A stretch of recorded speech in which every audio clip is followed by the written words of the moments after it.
सरस्वती नमस्तुभ्यं वरदे कामरूपिणी विद्यारंभं करिष्यामि सिद्धिर्भवतु मे सदा।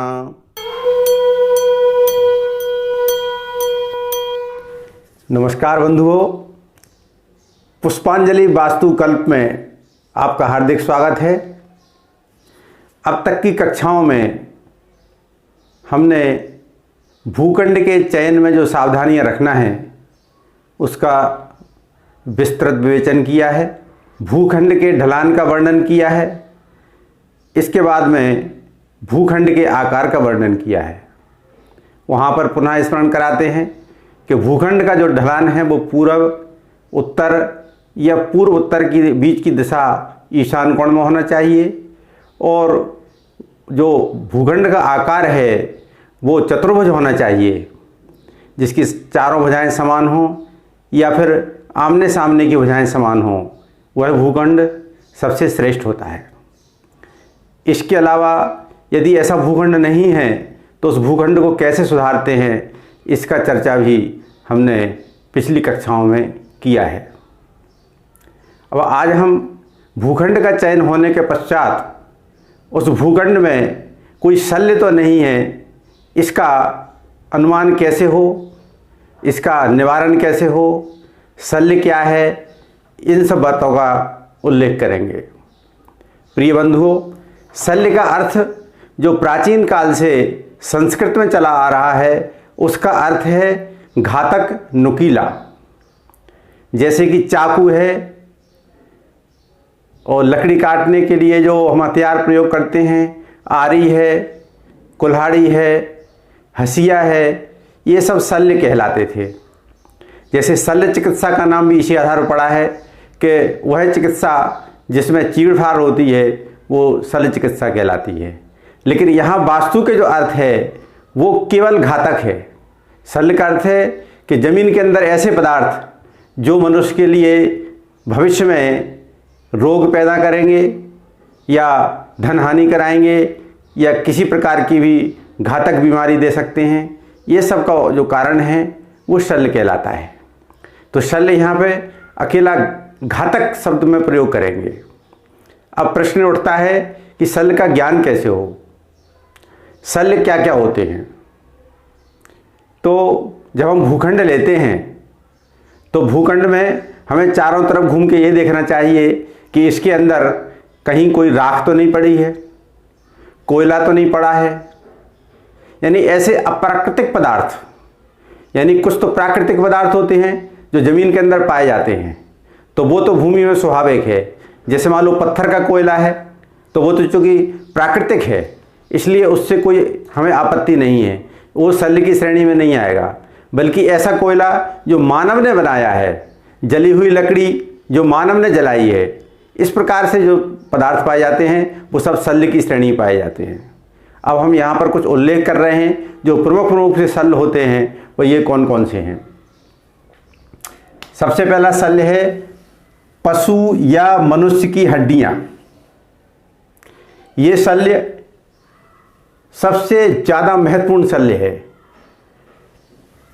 क्योंकि ग्रामीण अंचल में या खेतों में कई स्थानों पर पशु मर जाते हैं और उनकी हड्डियां वहीं पे पड़ी रहती हैं और उस स्थान को जो है उनके कारण से दूषित हो जाता है, तो ये शल्य होता है।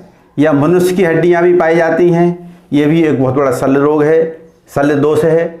इस शल्य दोष के उपलब्ध होने पर उस भवन में जो मालिक रहता है या उसके जो परिवार के सदस्य रहते हैं, मकान बनने के चौथे या पाँचवें साल में ये दोष प्रकट हो जाता है। यदि ये दोष है तो उस मकान में हमेशा कोई ना कोई एक रोगी बना रहेगा, उसका इलाज ही नहीं हो पाएगा। एक का इलाज होगा, दूसरे को रोग लग जाएगा, दूसरा ठीक होगा, तीसरे को समस्या आ जाएगी। इस प्रकार से ये शल्य रोग है। शल्य दोष के कारण से ये रोग का दोष है। अब दूसरा जो है इसी प्रकार का होता है जिसमें अपयश पैदा होता है। यदि मकान के अंदर हड्डी है, चाहे वो जानवर की हो चाहे मनुष्य की हो, यदि उसके अंदर ये शल्य दोष है तो उसकी बदनामी यानी अपयश का योग बनता है। दूसरा प्रकार का है शल्य दोष, सोना और चांदी छोड़ करके जो अन्य धातुएं हैं जो मनुष्य के द्वारा बनाई गई हैं, जैसे कि लोहा है, नमक है, समुद्री नमक है, ये जो है ऐसे दोष हैं जो मनुष्य द्वारा बनाए गए हैं, इसके बाद उस ज़मीन में पाए गए हैं। ये प्राकृत नहीं है प्रिय मित्रों। वैसे ज़मीन से ही लोहा बनता है, लेकिन ज़मीन से बहुत सारी धातुएं बनाई जाती हैं, वो मनुष्य स्वयं बनाता है।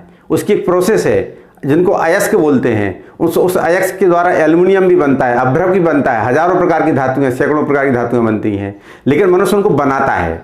प्राकृत रूप से जो अयस्क पाए जाते हैं वो वास्तु के दोष में नहीं आते हैं।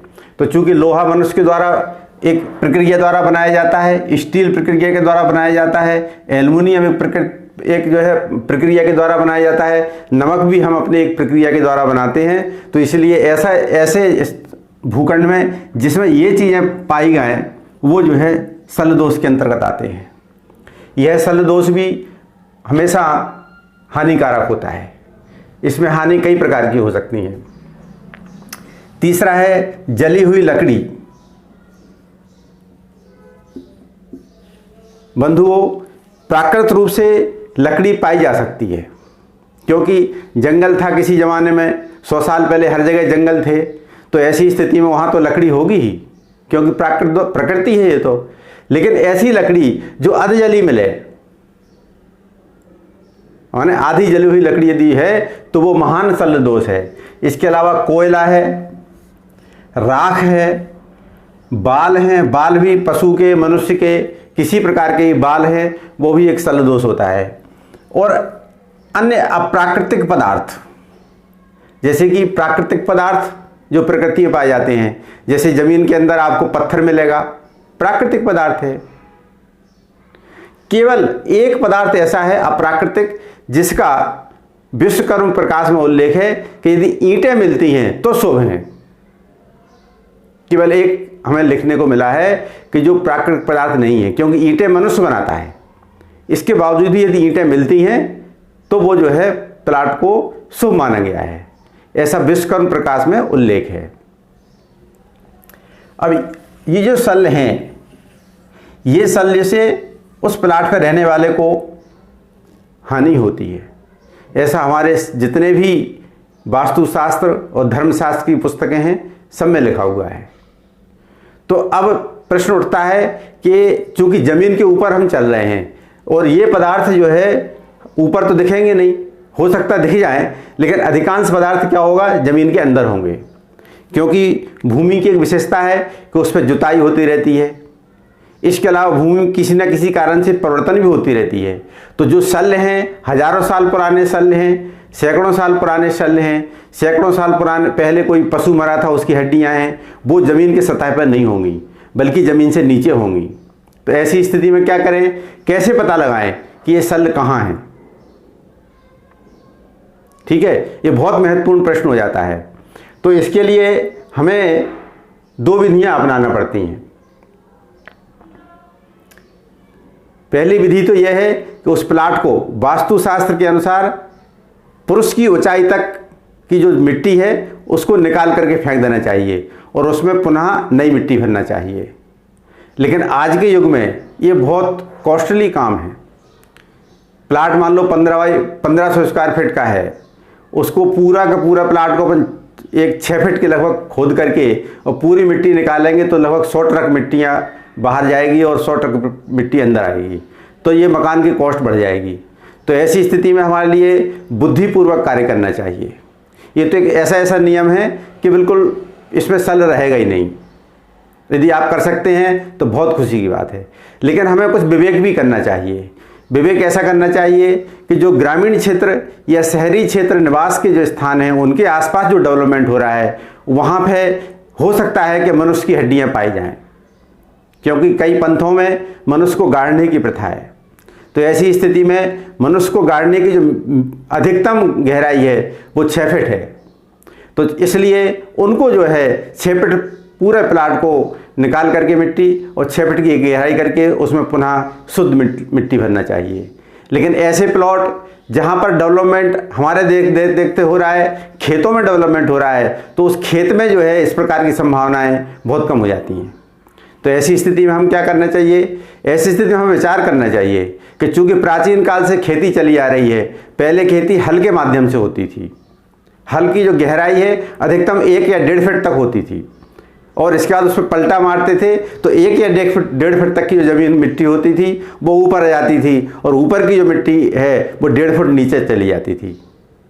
तो यदि खेत की ज़मीन है तो उसमें हमें ये संभावना है कि कम से कम 500 साल की अवधि में जो भी सल ज़मीन के ऊपर रहा होगा वो अधिक से अधिक 1.5 फीट गहराई तक गया होगा। इसलिए ऐसी स्थिति में हमारे लिए अधिकतम 2 फीट खोद करके उसकी मिट्टी को निकाल के फेंक देना चाहिए, तो सल की संभावनाएं बहुत कम हो जाती हैं। ये आपको हमने 2 उपाय बताए हैं। इसके अलावा तीसरा उपाय और है। उसका उपाय की चर्चा करने के पहले हम शल्य ज्ञान का एक और प्रकार बताते हैं कि जैसे मान लो हमने इतना सब काम कर लिया, इसके बाद भी शल्य उसमें रह गया है, तो शल्य का ज्ञान कैसे होगा कि अभी भी शल्य रह गया है। इस शल्य का ज्ञान वास्तु पूजन के दौरान होता है। जब हम वास्तु पूजन कर रहे होते हैं तो वास्तु पूजन के दौरान जो जो व्यवधान आते हैं उनसे हमारे लिए शल्य का संकेत मिलता है। उदाहरण के लिए जैसे हम वहाँ पूजन कर रहे हैं, उसी अवधि में 2 व्यक्ति झगड़ते हुए वहाँ पर आते हैं, तो समझ लीजिए कि उस प्लाट के अंदर मनुष्य की हड्डी डली हुई है, या 2 कुत्ते लड़ते हुए वहाँ पे आते हैं तो ये समझ लीजिए कि यहाँ पर कुत्ते की हड्डी शल्य के रूप में पड़ी हुई है, या पक्षी चहचहाते हुए लड़ते हुए आते हैं तो समझ लीजिए कि पक्षी की हड्डियों का शल्य वहाँ पर है। यानी जिस वस्तु द्वारा वहाँ पर व्यवधान पैदा किया गया है उसी का शल्य वहाँ पर जानना चाहिए। क्लियर है? इसके अलावा जब हम हवन कर रहे होते हैं तो उस हवन में 45 देवताओं का आवाहन किया जाता है और 45 देवताओं का पूजन किया जाता है और 45 देवताओं की आहुतियाँ दी जाती हैं। तो आहुति देते समय यदि यजमान जिस अंग को स्पर्श करे अनायास, ये आपको देखना है, आपको यजमान को नहीं बताना है, अन्यथा वो सतर्क हो जाएगा। ये आपको देखना है कि वो जो है यजमान हवन करते समय किस अंग को खुजा रहा है, खुजली मच रही है उसको, हल्का सा खुजा रहा है, समझ लीजिए कि वास्तु पुरुष के उसी अंग में शल्य है। अब वास्तु पुरुष का अंग कैसे है इसके बारे में विस्तृत वर्णन आगामी वीडियो में देंगे, लेकिन अभी हम ये बताना चाहते हैं संक्षिप्त रूप से कि वास्तु हमारे नॉर्थ ईस्ट यानी ईशान कोण में उनका सिर रहता है, और अग्नि कोण में उनके हाथ रहते हैं, वायु कोण में भी हाथ रहते हैं, और जो दक्षिण और पश्चिम के बीच का कोना है नैऋत्य कोण है, इस नैऋत्य कोण में उनके पैर रहते हैं। तो इसकी ये कल्पना करके आप जो है उस मनुष्य के द्वारा, उस यजमान के द्वारा जिस अंग को खुजाया गया है उस अंग का यहाँ पर निरूपण करके, यहाँ पर अनुमान करके आप निश्चित कर सकते हैं कि यहाँ पे शल्य है। जैसे कि मनुष्य के द्वारा हाथ पर, अपने हाथ को इस सिर पर ऐसे 2 बार फेरा गया तो समझ लीजिए कि उसका नॉर्थ ईस्ट के अंदर जो है शल्य विद्यमान है। जैसे यजमान के द्वारा पैर खुजाला गया तो समझ लीजिए कि नैऋत्य कोण में उसके शल्य है।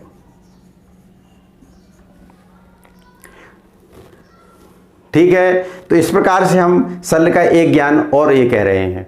फिर एक शल्य का और प्रकार का पता लगता है कि जिस समय हम प्लाट के ऊपर षड सूत्र माने रक्षा सूत्र बांधते हैं, प्लॉट को चारों तरफ से सूत्र डालते हैं और उसमें 6 सूत्र डालते हैं, उस अवधि में यदि कोई पशु या मनुष्य जिस स्थान पर उसको लंघन कर जाए, माने लांघ जाए, जैसे दौड़ता हुआ कोई पशु आया और वो उस रक्षा सूत्र को लांघ गया, तो समझ लीजिए कि वहीं उसी स्थान पर शल्य विद्यमान है। या उसमें पूजन करते समय किसी मनुष्य के द्वारा उसको लांघ लिया तो समझ लीजिए कि उस स्थान पर शल्य है।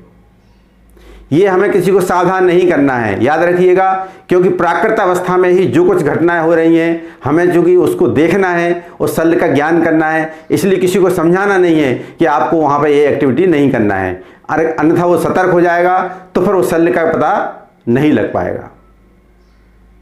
तो शल्य का हमने आपको पुनः स्मरण कराते हैं कि हम शल्य का जो है ज्ञान कैसे करते हैं। शल्य का ज्ञान वास्तु पूजन के दौरान जो भी अपशकुन हो उससे शल्य का ज्ञान होता है। आहुति के दौरान जो व्यवधान पैदा होते हैं या जिस अंग को यजमान स्पर्श करता है उस स्थान पर वास्तु पुरुष के अंग को ध्यान करते हुए उस स्थान पर आपका जो है शल्य पाया जाएगा। पूजन के दौरान यदि कर्कश आवाज़ आती है तो कर्कश आवाज़ या झगड़ने की आवाज़ दूर से आती है तो प्लाट के मध्य में खड़े हो जाओ, जिस दिशा से वो आवाज़ आ रही थी उसी दिशा में ही आपको प्लाट के अंदर शल्य का ज्ञान हो जाएगा। सूत्र का लंघन हम बता चुके हैं कि जो रक्षा सूत्र है उसको यदि कोई लंघन करता है तो जिस दिशा में लंघन करता है और जो लंघन करता है उसी का ही शल्य होगा। जैसे कुत्ता लंघन करता है तो उसी दिशा में जहां पर लंघन किया गया है यानी उसको लांघा गया है सूत्र को, कुत्ते का ही वहां पर हड्डी होगी। और अंग खुजलाने के बारे में आपको हम हवन के दौरान बता चुके हैं कि अंग खुजलाने का जो स्थान है वो वास्तु पुरुष के द्वारा आप कल्पना करें।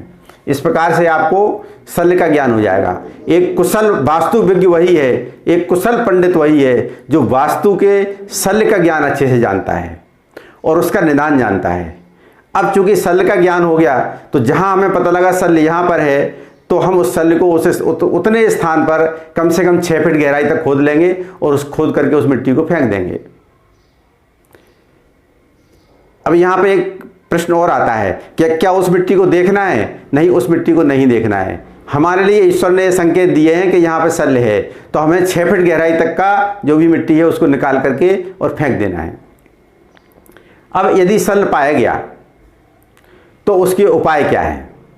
उपाय में पहला उपाय हमने आपको बताया है कि 6 फीट गहराई तक खोद लो। 6 फीट गहराई तक खोदने पर जो है आपको शल्य की संख्या खत्म हो जाएगी। दूसरा उपाय बताया है कि आपको अपने विवेक का उपयोग करना है, उस विवेक के अनुसार वहां देख लीजिए क्या परिस्थिति है, तो कम से कम 2 फीट तक की मिट्टी तो अवश्य निकाल दो। ये तो हर प्लॉट में निकालना ही चाहिए क्योंकि इसमें तो संभावनाएं हर प्लॉट में है, हर जगह है, प्रकृति में, जंगल में भी है, क्योंकि जंगल में भी पशु जो है मर जाते हैं, तो हर जगह संभावना है। तो इस प्रकार से ये 2 तरीके हैं जिससे आप जो है भूमि का शल्य उद्धार कर सकते हैं। तीसरा तरीका है शिलान्यास पूजन। प्रिय मित्रों, जिस समय हम शिलान्यास करते हैं उसमें 5 शिलाएं, उन शिलाओं के नाम क्रमशः नंदा, भद्रा, जया, रिक्ता और पूर्णा हैं। ये 5 शिलाएं हैं, इनका हम शिलान्यास कराते हैं। तो जहाँ शिलान्यास कराते हैं वो जो शिलाएं हैं उन शिलाओं से निवेदन करते हैं, उनसे प्रार्थना करते हैं कि इस शल्य, यदि इस मकान में कोई शल्य रह गया है, इस प्लाट में कोई शल्य रह गया है तो कृपया उस शल्य का दोष से हमें मुक्त करें। क्योंकि मनुष्य 100% परफेक्ट नहीं हो सकता, कितनी भी सावधानी रखो तब भी कोई शल्य रह गया है। तो ऐसी स्थिति में हम शिलान्यास के दौरान उन शिलाओं से प्रार्थना करते हैं, नंदा शिला से प्रार्थना करते हैं, भद्रा शिला से प्रार्थना करते हैं, जया शिला से प्रार्थना करते हैं, रिक्ता शिला से प्रार्थना करते हैं और पूर्णा शिला से प्रार्थना करते हैं कि हमारे इस भूखंड पर या भवन पर जो भी शल्य रह गया हो उसका आप शमन करें, उसका दोष दूर करें। तब इस प्रकार से उस शल्य का दोष उद्धार हो जाता है। इसी संपूर्ण प्रक्रिया का नाम शल्योद्धार है। प्रिय मित्रों, इस संबंध में आपके जो भी प्रश्न हो तो आप निसंकोच होकर पूछ सकते हैं। शल्य उद्धार का जो प्रकरण है ये बहुत महत्वपूर्ण है। प्रायः इसकी अनदेखी हो रही है और इसी अनदेखी होने के कारण से मनुष्य के पास पैसा होते हुए भी वो कष्ट पा रहा है। क्योंकि वास्तु दोष चूंकि इसलिए ज़्यादा व्याप्त हो रहा है कि प्राचीन काल में इन सब पद्धतियों का विधिवत पालन होता था। वर्तमान में चूंकि बिल्डर के द्वारा मकान बनाए जा रहे हैं तो कैसी ज़मीन है, क्या ज़मीन है, उसके बारे में किसी को कुछ नहीं पता है। तो जब पता नहीं है तो उस शल्य के जो दोष हैं उसको 4 या 5 साल बाद प्रकट होना शुरू होते हैं। जो भी भूमि भवन के जो भी दोष हैं वो एक दिन में प्रकट नहीं होते। जिस दिन आप गृह प्रवेश करेंगे उस दिन आपको कोई महसूस नहीं होगा। जिस तरह एक आम का पेड़ होता है, उसको जब हम ज़मीन के अंदर बीज को लगाते हैं तो लगभग 5 या 6 साल बाद वो फल देना शुरू होता है। उसी तरह इस ज़मीन के अंदर या भवन के अंदर जो भी वास्तु दोष होता है वो 4-5 साल के बाद अपना दोष प्रकट करना शुरू करता है और 8 या 10 साल तक तो मनुष्य जो है परेशान हो जाता है, जबकि उसको कुछ समझ नहीं आता हो क्या रहा है। इसलिए वास्तु का बहुत ज़्यादा महत्व है। और यहाँ एक प्रश्न और उठता है कि यदि चूंकि बिल्डर के द्वारा मकान लिया है, बिल्डर ने तो शल्य का उद्धार किया ही नहीं है, ये हमें अच्छे से पता है क्योंकि वो व्यावसायिक व्यक्ति है, वो तो बल्कि क्यों ऐसा अलग से मिट्टी को निकालेगा और फेंकेगा और नई मिट्टी लेके आएगा, वो नहीं लाएगा। या लाएगा भी तो वो कहीं शमशान की मिट्टी जहाँ फ्री मिल रही होगी उसको ला के डाल देगा, वो और ज़्यादा अशुद्ध कर देगा। ऐसी स्थिति में हम क्या करें? ऐसी स्थिति में हमारे लिए जो शल्य उद्धार का जो दूसरा तरीका है, शिलान्यास पूजन, या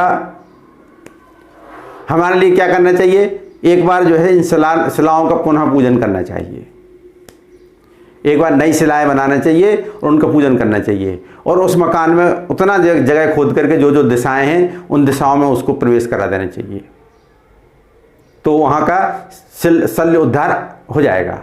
क्योंकि ये भी एक विधि है, शिलान्यास पूजन भी शल्य उद्धार का पूजन है। भले ही जमीन के अंदर शल्य है, लेकिन उस दोष का शमन पुनः शिलान्यास करने से हो जाएगा। अब एक समस्या और भी है कि जहाँ फ्लैट हैं वहाँ तो ज़मीन ही नहीं है, और जब ज़मीन ही नहीं है तो शिलान्यास कैसे करें? ये बहुत बड़ी समस्या है।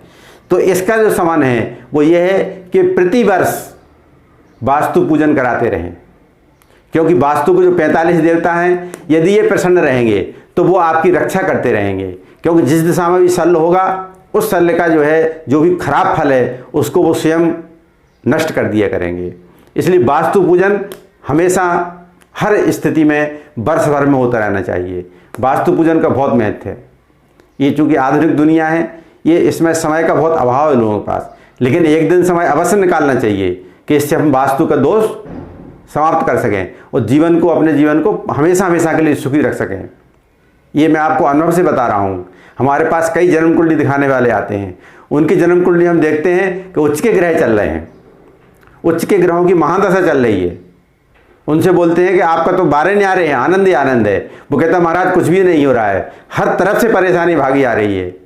तो उनके घर पर जब जाके देखते हैं कि वास्तु दोष है, जब वास्तु दोष पाया जाता है तो स्थित निश्चित हो जाता है कि जो है इनके लिए कुंडली से समस्या नहीं है, इनके लिए ग्रहों से समस्या नहीं है, बल्कि इनके यहाँ घर में वास्तु दोष है। वास्तु दोष हजारों प्रकार के हैं, इनका वर्णन आगामी वीडियो में करेंगे। तब तक के लिए नमस्कार। जय राम जी की जय सिया राम।